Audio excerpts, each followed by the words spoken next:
What's up, everybody? CHM Carnivores here. I hope you're having a wonderful day and a wonderful week. Today is a very, very important, very special day in the world of carnivorous plants. It is the first Wednesday of May, which is World Carnivorous Plant Day. So for us carnivorous plant growers, and hopefully for everybody out there who will see this and who is not a carnivorous plant grower but wants to get into it, this is a huge day. It's an opportunity for us to share everything that's wonderful and amazing about these plants and hopefully get more and more people excited about this hobby.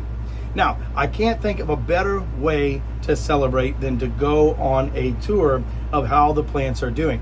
I certainly won't be able to cover all of them, but I am going to cover the highlighted plants, the plants that are showing the nice showy pictures, and we'll talk through some of the changes that I've been seeing as I've been growing these plants in sort of this new grow tent setup. Now, I did a previous video about, I'd say 2 or 3 weeks ago, where I talked about how I move the plants down in the grow tent and just what that has done for the growth overall of these plants.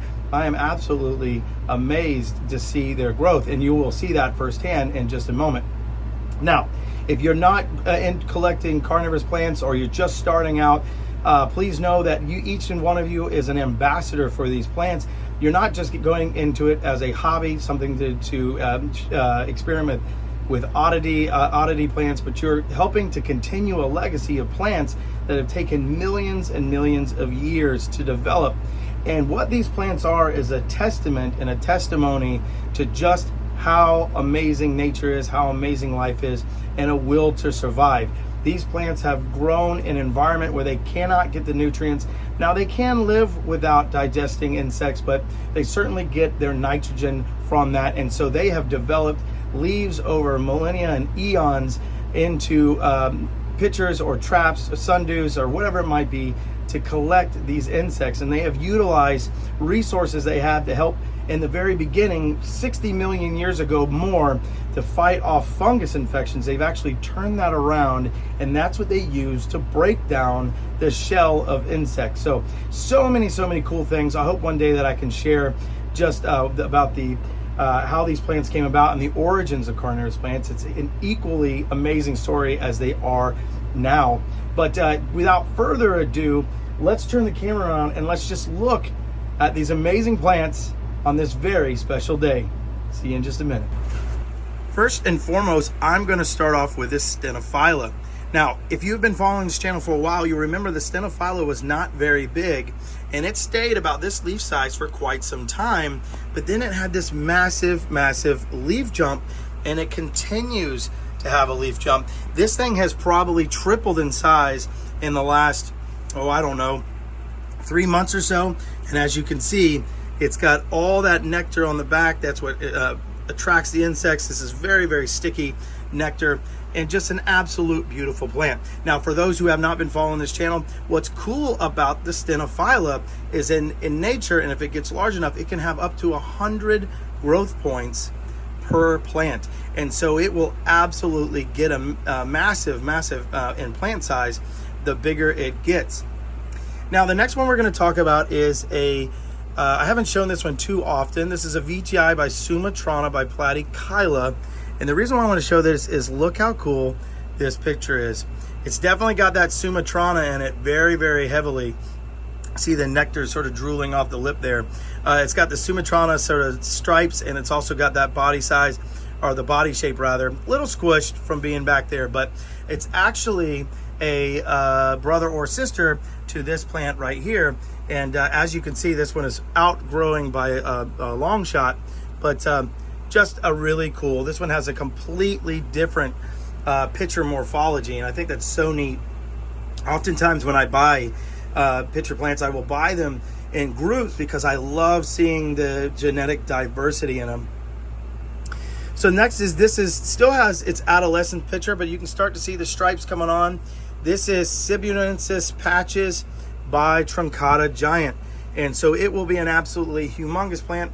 My buddy Plant Prodigy has a big one, and it is really cool if you ever get a chance to take a look at it.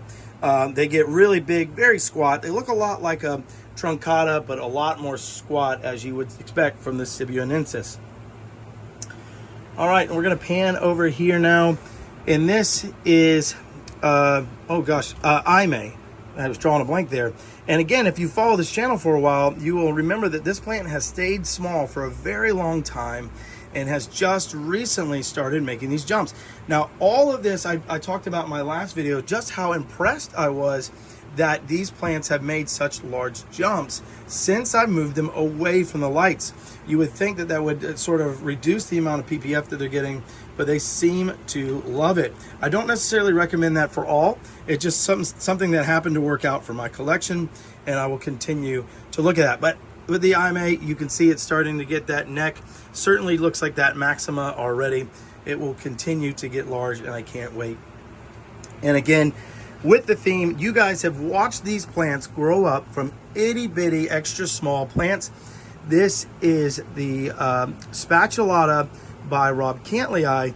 And if you'll remember, I got these from Predatory Plants, and they were tiny when I got them, and they are absolutely coming into their own and getting nice, good sizes now. Now, if you ever go on Instagram, you can look at Rob Cantley's channel. He's got a full-grown one, and these pictures will get easily, I think 13, 14, 15 inches long, and will get, I would say, I'm guessing here, but I would say could hold a gallon of water. I mean, they just get some of the largest plants that you will see. Now, if we pan over here, you'll see all these little hanging. This is a plant that I recommend any grower get. It's probably the easiest Nepenthes to grow, certainly is the fastest growing. This is Thorilii by aristolochioides. And so you get that sort of lobster trap look from the aristolochioides, but you get, it's just an absolutely very, very fast, astonishingly fast growing plant. As a matter of fact, see how dry the soil is? I put this plant in here, I don't even know, maybe 3 or 4 months ago, and it's already time to change it. You can tell, well, you can't tell at home, but this is a very, very firm, and the soil is drying out very fast. So I'm gonna have to make some changes there and get that rotated over. I just heard my baby in the background. All right, so moving on, let's look at this beautiful Mira by Truncata Giant. I got this from Carnivoro a little while ago, and it struggled for quite some time. And I purposely left it on its side at an angle, hoping it would basil. It took for absolute ever, but now it is absolutely bursting with basils. It's about 3 on there, I believe. And these pictures have really come into their own over the last little bit. And so I'm very excited to see how that continues to grow.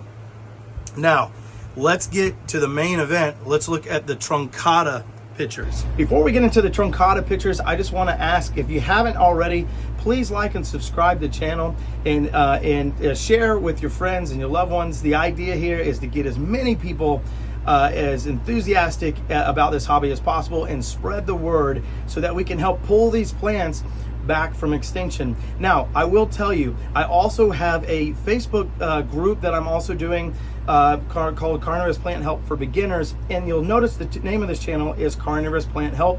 I want to keep it real simple and the message to be very clear, and that is, this is a safe place. This is a place where you can come and you can learn to grow these magnificent plants.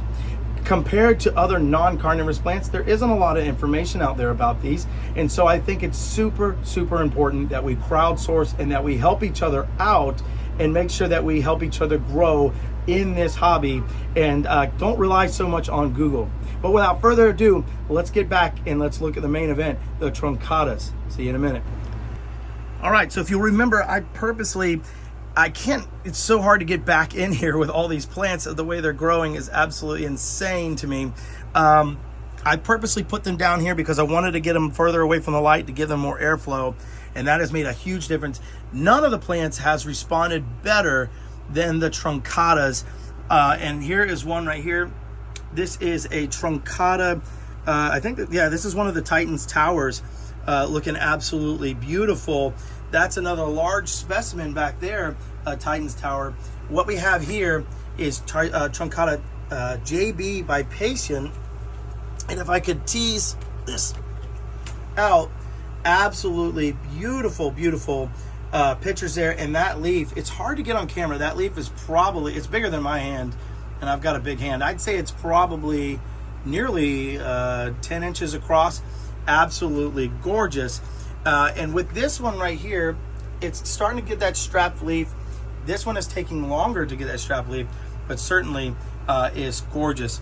Now this one right here is JB by Truncata Giant. And so you see those stripes there. It starts off with like a green and red stripes, and then it turns to that bronze color. Absolutely gorgeous there. And as you've seen, we talked about the Diariana. There's one, the newest picture here I showcased in a short. Let's see if I can pull that thing out there without breaking anything. Oh, sorry about the camera work. Look at that absolute beauty. Probably 13, 14 inches. Absolutely gorgeous, gorgeous picture. That plant grows very, very well. It does not like cold weather, so I was super concerned about it. Going into, even though it's Florida, it still does get pretty cold, and you know, for these plants. But it did very well. So very happy to see that. I also potted up a lot of my medium-sized Truncata. This one is worse for the wear, but I've got those potted up, and they are doing just fine. You remember this big one right here? This is a from Predatory Plants. They don't make it anymore. This is Spatulata by Titan. So a lot of these has a similar parent name in it, Titan, and so these pictures will get enormous. I don't think I have one currently that's developing, but the picture will, you know, easily be 13, 14 inches tall and very, very wide. Let's see what else. Oh, look at these seedlings I've got strewn around the grow tent. Got some here, got some there, some over here just sort of growing around. So cool. I'm gonna try to go real slow. Got some here growing, and then some down there that are growing. I gotta get up to give them a little bit more light.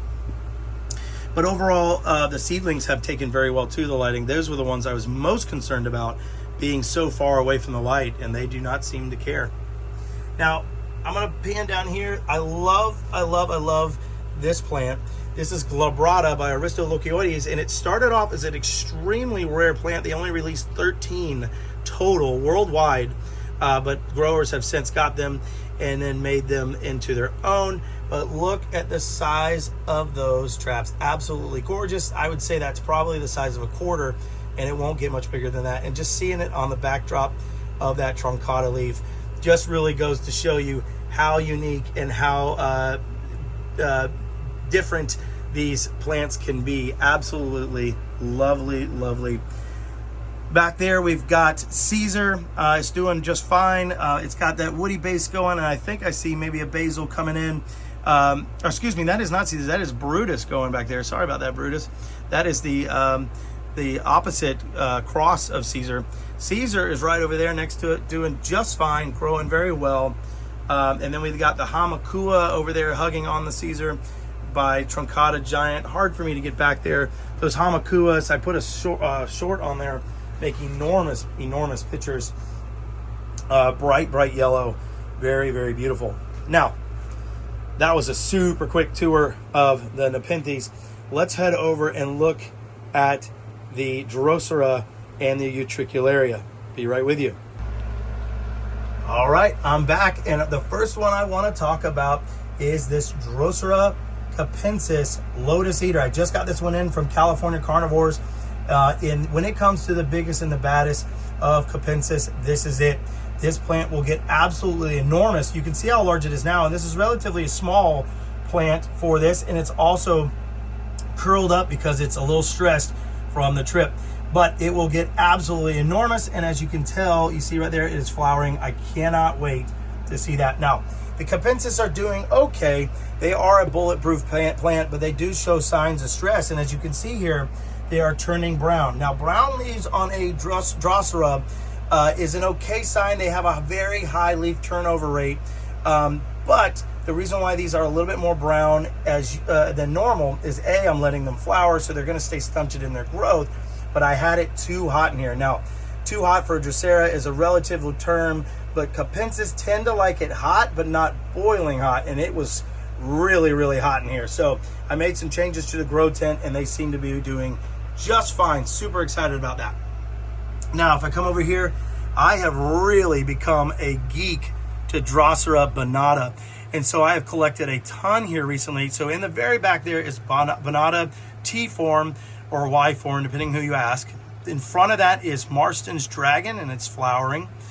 In the foreground and flowering is a filiformis white, and then there's a filiformis jersey next to it that has a flower coming as well. Over here, it doesn't look like much. All of these plants are fairly new, probably within a month or so of the collection, maybe 2 months, and so they have they're going to need time to get to their glory. But this is one of the largest binata forms. This is Staghorn, and it gets absolutely gorgeous leaves. Let's see if I can find one. Look at that. Look how cool that is. And it will just continue to spread out. What I've got in there is an Evans head that I thought was dead, and I'm actually getting to grow back.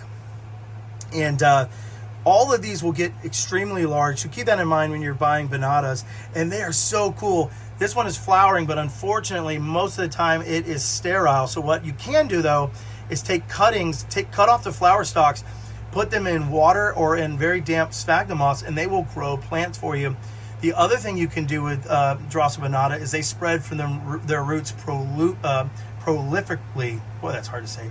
And so I've got them going on here as well. I've got some very sick fly traps in the foreground here.